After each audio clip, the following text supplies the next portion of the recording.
السلام علیکم ورحمۃ اللہ وبرکاتہ۔ بسم اللہ الرحمن الرحیم۔ آج کا ہمارا ٹاپک ہے مد منفصل پر۔ آج کی کلاس میں ہم جانیں گے مد منفصل کیا ہوتی ہے، مد منفصل کا سمبل کیا ہوتا ہے، اور اس کے قاعدے کے اندر کون سا حمزہ استعمال ہوتا ہے، اور اس کے کھینچنے کی مقدار کتنی ہوتی ہے۔ قرآن مجید میں ہم نے دو طرح کے مد کا سمبل دیکھا ہوگا، ایک یہ والا اور دوسرا یہ ہم نے مد متصل میں پڑھ لیا ہے۔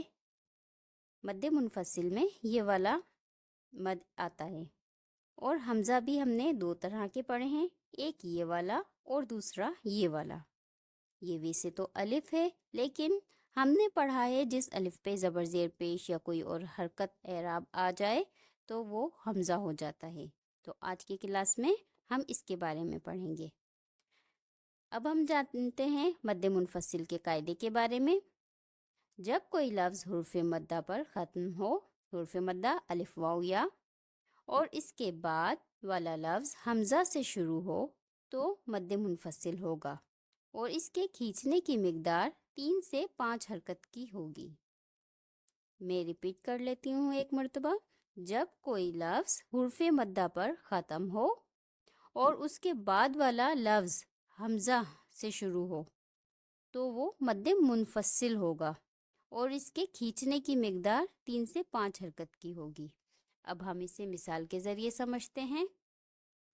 اِنَّا أَنزَلْنَاهُ فِي لَيْلَةِ الْقَدْرِ۔ یہ دیکھیں یہاں پر اِنَّا حروف مدہ ہے الف، اور حمزہ دوسرے لفظ میں آ رہا ہے۔ یہ والا لفظ الگ ہے اِنَّا، اور یہاں پہ دیکھیں حروف مدہ پر لفظ ختم ہو رہا ہے اور دوسرا لفظ حمزہ سے شروع ہو رہا ہے، تو مد منفصل ہے۔ اب ہم اسے 3 سے 5 حرکت کے برابر کھینچ کے پڑھیں گے۔ اِنَّا أَنزَلْنَاهُ، اِنَّا أَنزَلْنَاهُ۔ اب واو مدہ کی مثال دیکھ لیتے ہیں۔ قُوا أَنفُسَكُمْ، قُوا أَنفُسَكُمْ۔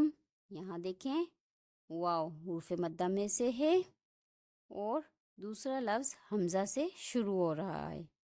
قاعدے میں ہم نے پڑھا پہلا لفظ حروف مدہ پہ ختم ہو اور دوسرا لفظ حمزہ سے شروع ہو تو وہاں پہ مد منفصل ہوگا، اور یہاں پہ دیکھیں مد منفصل کا سمبل بھی ہے، تو ہم اسے 3 سے 5 حرکت کے برابر کھینچ کے پڑھیں گے۔ قُوا أَنفُسَكُمْ۔ اب ہم یا مدہ کی مثال دیکھ لیتے ہیں۔ وَفِي أَنفُسِكُمْ، وَفِي أَنفُسِكُمْ۔